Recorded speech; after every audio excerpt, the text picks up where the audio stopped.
Merhaba, ben Fadime. Kanalıma hoş geldiniz. Bugün size bir öğrencil olarak çok ihtiyacımız olan şişlerden bahsetmek istiyorum. Bu konu hem çok önemli, hem çok hassas, hem de dikkat gerektiren bir konu. Yeni başlayanlara da bir belge niteliğinde olsun diye bu videoyu çekiyorum. Şimdi burada şu görmüş olduğunuz şişler benim çocukluğumdan itibaren, gençliğimden itibaren olan şişler. Şuradaki şu 5 numaralar hariç. Görüyorsunuz zaten artık baya antika niteliğinde. Çünkü bu şişi ben 19 yaşında almıştım. Çok iyi hatırlıyorum. İnce tiftiklerle süveter örme modası vardı ve 5 numarayla örülüyordu. O zamanlar 5 numara çok kalın, kabul edilen, çok kaba bulunan şişlerdi. Ve ben bunu annemin itirazlarına rağmen almıştım. Şuradakilerde daha sonraları aldığım şişler, birkaç tane de 3 numaram vardı. Onları bulamadım. Büyük ihtimal taşınırken falan atmış olabilirim. Bunlar eskiye ait olan şişlerim. Şuradaki şişlerde benim son 6 ya da 8 ay içerisinde aldığım şişler. Bunlardan asla memnun değilim.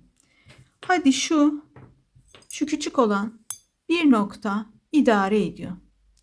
Kaygan falan diyebiliriz. Ama çok memnun değilim. Şunlardan da hiç memnun değilim. Bunlar da yine uygun fiyatlı ürünler. Şu da bir deneme amacıyla aldığım, kaç numaraymış hemen bakayım. Bu da bir 5 numara. Benim 5 numaram artık çok eğri büğrü olduğu için bir tane düzünü alayım dedim. Asla ip kaymıyor. Şunun da rengine vurulup aldım. Bu da asla işe yaramıyor. Şimdi bu şişleri de elimde tutma amacım, diğer şişlerim dolu olduğunda bunlara ip aktarmak, daha doğrusu örgüyü aktarıp bekletirken diğer şişlerimle devam edebilmek için şu an elimde bulunuyorlar. Birkaç şişim daha vardı. Hiçbir işe yaramayan, ucu çok kötü, ucu tırtıklı şişler vardı elimde. İnanın yani paketten öyle çıktı. Ben bir şey yapmadım. Onları da lavabo açmak için veya taşınırken böyle bir yerlere bir şeyler sıkışmış, onları çıkartmak için falan kullandım ve çöpe gittiler. Böyle durum budur arkadaşlar. Ben bu yaşa kadar istediğim şişleri bulamamıştım. Uzun zaman araştırma yaptım. Baya bir araştırma yaptım. Yabancı sitelerden girip Türkçe'ye çevirerek araştırmalar yapınca Addi markasının şiş setini almaya karar verdim. Çünkü dünyada bilinen en iyi şişlerden biriydi. Bir tane daha vardı. O Türkiye'de bulunmuyordu. O Amerikan bir markaydı. Şu an adını bile hatırlamıyorum. Bir de çok yaygın kullanılan Türkiye'de de olan bir şiş seti daha vardı. Ama onun bazı yorumları Türkiye'de çok beğenilmiş olmasına rağmen yurt dışında pek beğenilmemişti. Ben hiç kullanmadım. Çok beğenenler var. Rengarenk olanları var. Çok güzel uçları olanlar var ama hiç kullanmadım. O yüzden onlar hakkında size fazla bir şey söyleyemeyeceğim. Belki ileride bir gün alırsam anlatırım. Bu adliyi seçmemdeki amaç da şuydu. Daha doğrusu amaçtan ziyade nedenim şuydu. Bir kere kaygan olduğu ve ucunun sivri olduğu için de birçok konuda daha kullanışlı olduğunu söylüyorlardı. Artı çok uzun yıllardır dünyaca kabul görmüş bir markaydı. Hemen şimdi size o şişlerimi alıp geliyorum. Şiş setimiz böyle bir kutu içerisinden çıkıyor. Gördüğünüz gibi gayet de güzel bir şiş için gayet de hoş bir kutu yapmışlar. Açıklamaları var. Bu bir ne denir? Şiş seti için bence güzel bir reklam, kutu, paketleme artık ne derseniz. İçerisinden de böyle katalog çıkıyor. Gördüğünüz gibi bayağı da bir çeşitleri var. Bayağı güzel çantaları var. Misinalı, uçları değiştirilebilir. Bakalım arkasını da görün. Gördüğünüz gibi burada da devam ediyor şişlerimizin çeşitleri ve bayağı da güzel bir tanıtım yapmışlar kendilerine. Hepsi Türkiye'de yok. Bunu söyleyeyim arkadaşlar. Bütün setler Türkiye'de yok. Ama olan bayağı da çeşidi var. İnternetten araştırırsanız görürsünüz. Burada da şöyle bu benim aldığım setin nasıl takılacağını anlatan güzel bir kullanım kılavuzu var. Tabii ben taşınmadan dolayı görüyorsunuz kutum sanki 10 yıl geçmiş gibi yıprandı. Taşınma hem insanları hem de eşyaları çok yıpratıyor. Şimdi gelelim efendim. Şöyle bir çantamız var. Bu Addi Klik şiş setini de ben gördüğünüz gibi içinden hala teşekkürler, tanıtımlar falan çıkmaya devam ediyor. Şurada da yine bir silikon şiş takma aparatımız var. Onun kutusu ve onun nasıl takılacağını gösteren yine güzel bir anlatımı var. Süper, yani küçücük 2 tane silikon için bile neler yapmışlar görüyorsunuz. Süper. Ben çok araştırdım arkadaşlar. Gerçekten 6 ay kadar araştırdım. Dünya kadar yorum okudum. Türkiye'den bir Türk malı alabilmek için ciddi ciddi çırpındım. Ve hatta size de sordum, lütfen alta yazın diye, yazan olmadı. Bir sürü insanla iletişime geçip sordum. Onlar da bana birkaç tane marka, daha doğrusu 2 marka tavsiye ettiler. Kendi kullandıkları markaları tavsiye ettiler. Bir diğerini bilmediklerini söylediler. Ben de ne yaptım? Açıldım dünyadaki alışveriş sitelerine. Oradaki bütün yorumları baştan aşağıya bir dedektif gibi okudum. Neden? Çünkü gerçekten artık ucuz şiş almaktan yoruldum. Kalitesiz şiş almaktan yoruldum. Biz şiş deyip geçiyoruz ama arkadaşlar, az önce gösterdiğim şişlere ben ucuz da olsa kaybolanlarla beraber şu aldığım şişin kaç katı parasını ödedim. Ve memnun değilim. Yazık, günah. Niçin böyle bir şey yapayım? Şimdi şurada da arkadaşlar bu şiş setini aldığım yerin adresi var. Şöyle yaklaştırıyorum. Bir inceleyin. Buradan alın demiyorum. Alırsanız gayet de güzel. Zamanında yolladılar. Güzel paketlenmişti. Teşekkür notlarını da koymuşlar. Artı kampanyalıydı benim aldığımda. Belki yine kampanya yaparlar. Şöyle bir arada bir göz atın. Başka yerler de var ara ara kampanya yapan, indirim yapan. O zamanlara da denk getirebilirsiniz. Veya bu Kasım indirimleri falan oluyor. O zamana denk getirebilirsiniz. Ben de bir Kasım indirimden almıştım galiba. Yanlış hatırlamıyorsam. Galiba ben sepete koymuştum. Oğlum bana hediye almıştı. Öyle bir şey olmuştu. Şimdi hatırladım. Yaş günümde gelen bir hediye bu arkadaşlar. Addi Klik. Hemen adını tekrar size şuradan söyleyeyim. Ben de unutup duruyorum. Neredeydi adı? Evet. Evet, adını bulamamaktayım şu an. Şimdi arkadaşlar benim bu şiş setim Addi Klik Lace diye geçiyor. Gördüğünüz gibi silikonlarım bunlar. Şunun içerisinden çıktı. Yani bu bile paketlenmişti. Yani bu özeni görmek. Tamam, pahalı veriyorsun, parayı veriyorsun. Baya baya bir para verdim. Ama şu özeni görünce de diyorsun ki en azından değiyor diyorsun. Umarım bir gün bizim ülkemizde de böyle şeyleri üretebilir ve mutlu oluruz. Gerçekten mutluluk verici. Yani şunu ben kendi ülkemin malı diye alsaydım daha çok mutlu olurdum. Ama kısmet, belki bir gün olur. Şimdi efendim geliyoruz setimizin içeriğine. Hemen şurada açıyorum sizin için. Alman üretimi olan bir marka arkadaşlar, Addi. Sivri uçlu böyle misinaları var, görüyorsunuz. Özellikle Click Lace serisi sivri uçlu.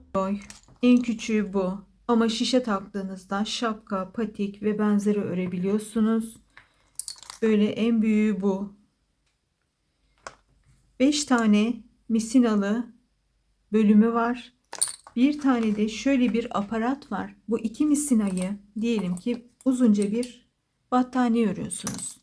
Veya bir adet büyük boy bir kendinize süveter örüyorsunuz veya kazak örüyorsunuz. Bu 2 aparatı birbirine takarak buradaki misina uzunluğunu bayağı büyükçe bir, bakar mısınız ne kadar büyük oldu? Hemen şöyle bir ölçeyim.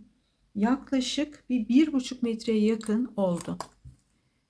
Yani bununla istediğiniz büyüklükte battaniye örebilirsiniz.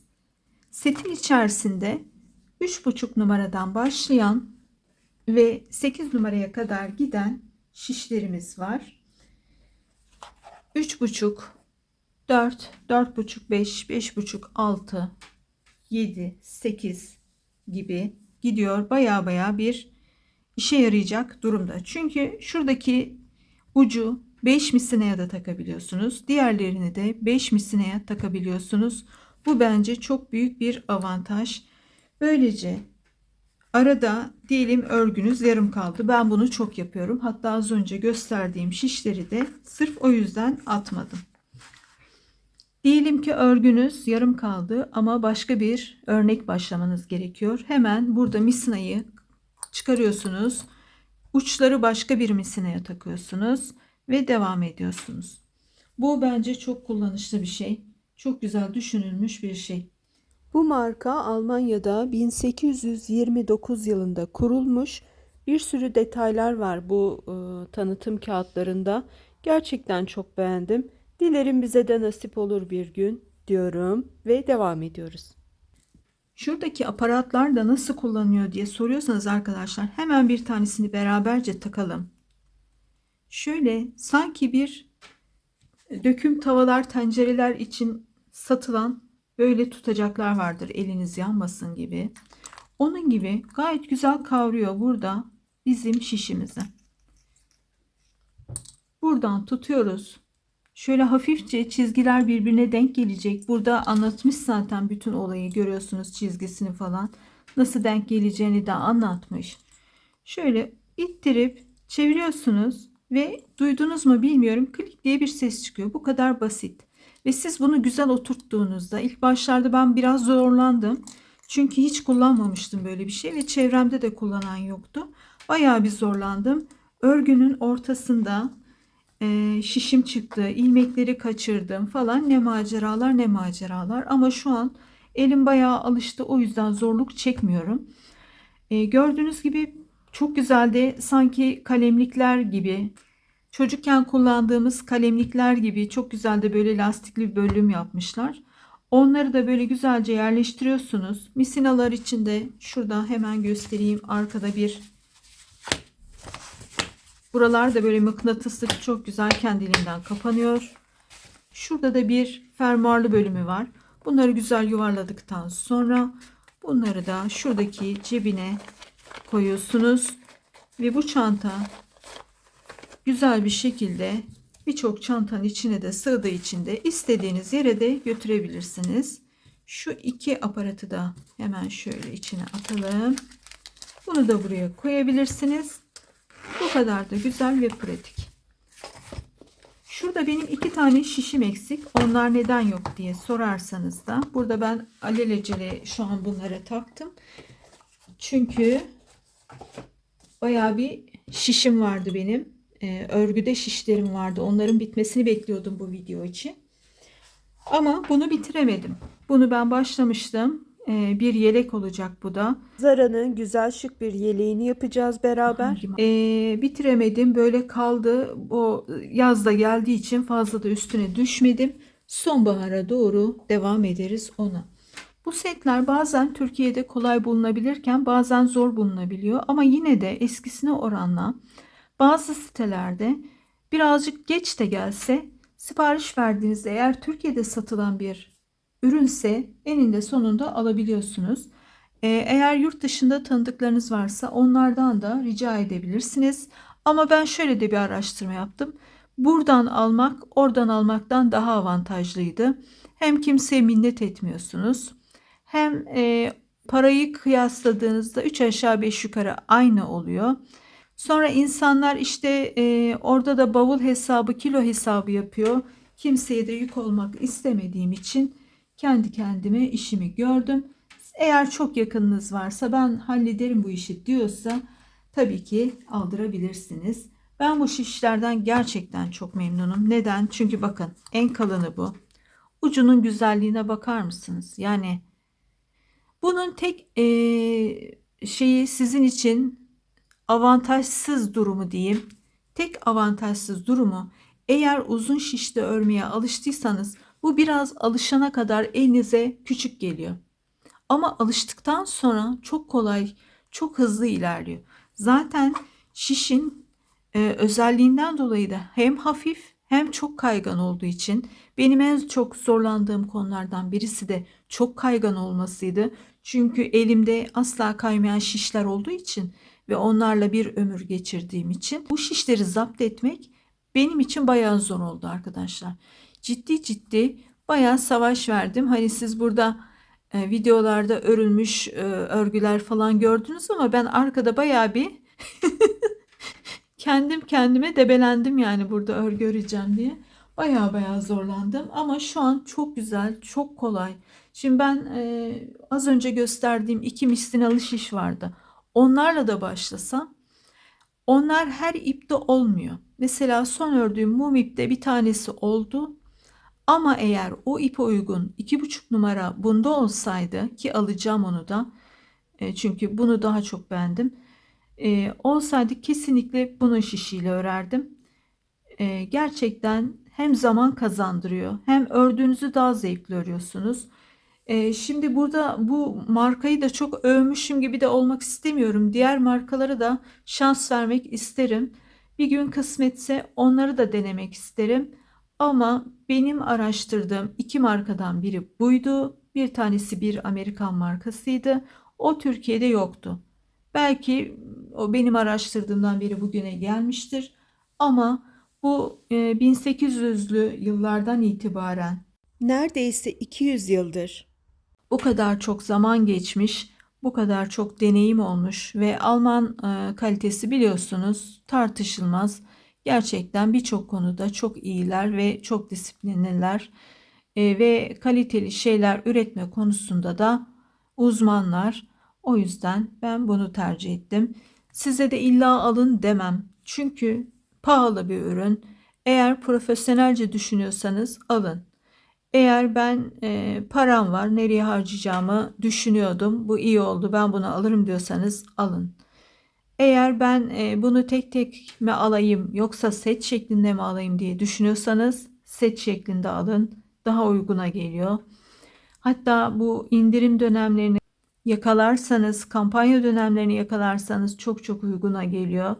Mesela ben 3-4 tane şiş alacağım fiyata bütün seti aldım. Çok güzel bir fiyat yakaladım.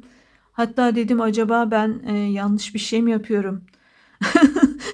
Aldığım yer duymasın. Onları da ilk kez aldığım için bilmiyorum, tanımıyorum. Acaba dedim dolandırılıyor muyum? Çok uygun aldım falan.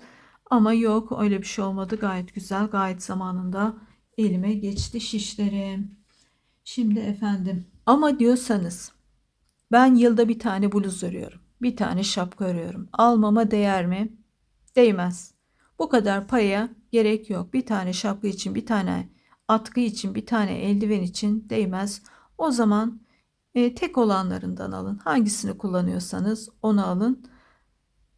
Ama diyorsanız ben bugün öremiyorum ama belki ileride örerim diyorsanız da yatırım amacıyla şiş alabilirsiniz. Neden olmasın? Bugün her şeyin fiyatı yarın belli olmuyor. 2 katına çıkıyor, 3 katına çıkıyor. Aldığınız şey yanınıza kar kalıyor. Öyle de düşünebilirsiniz. Ara ara çekerek hazırlıyorum bu videoyu. Şu anda sabahın 6.30, birazdan yola çıkacağım. Burayı da eklemek istedim. İster bıçak gibi tutarak, ister kalem gibi tutarak zamanla şişlerin kayganlığına ve minikliğine alışıyorsunuz. O yüzden hiç merak etmeyin.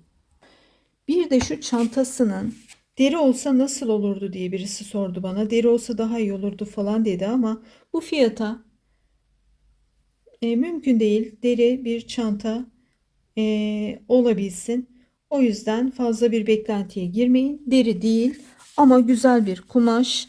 Silinebilir bir kumaş. Yıkanır mı bilmiyorum ama tozlandığında silinebilir bir kumaş. Bilmiyorum içerisinde ne gibi bir materyal var. Yıkayınca bozulabilir. Onun için ben yıkamayı düşünmüyorum. Büyük ihtimalle silerim bir sabunlu bezle veya ıslak bir bezle. Şurada da güzel işlenmiş baya kabartmalı bir boya değil bu. Görüyorsunuz. Kendi isimlerini o kadar güzel markalaştırmışlar ki gerçekten hayran kaldım. Yani bir konuda marka olacaksanız da böyle kutusundan çantasına, misinasından şiş ucuna. Yani içinden çıkan şu reklamlarının güzelliğine falan bakar mısınız? Yani şimdi ben bunu aldım. Bayağı da güzel bir paraya verdim. Aldım. Ama şimdi sonra bakıyorsunuz. Şuna bakıyorsunuz. Kutusuna bakıyorsunuz. İçine bakıyorsunuz. Şuradaki setlere bakıyorsunuz.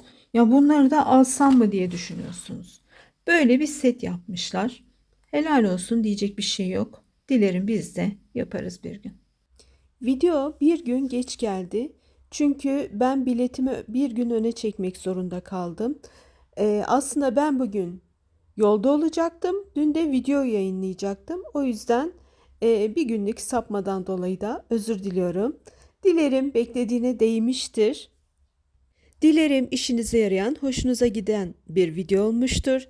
Kanalımı destekler ve katılırsanız çok sevinirim. Çok teşekkür ediyorum. Hoşça kalın.